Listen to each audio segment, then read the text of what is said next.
EMA or SMA? That's a question that I get often. Do you like an exponential moving average? Do you like a simple moving average? Well, it's kind of like salad dressing. Do you like ranch dressing or do you like Caesar dressing? There's really no right answer. It depends on your trading style. Personally, I prefer the exponential moving average.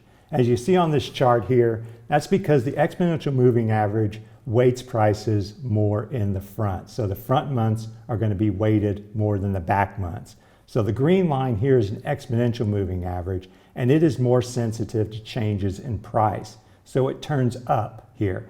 You can see we have a simple moving average, and it is smoother and less sensitive to price. And I don't use moving averages to mark support or resistance levels.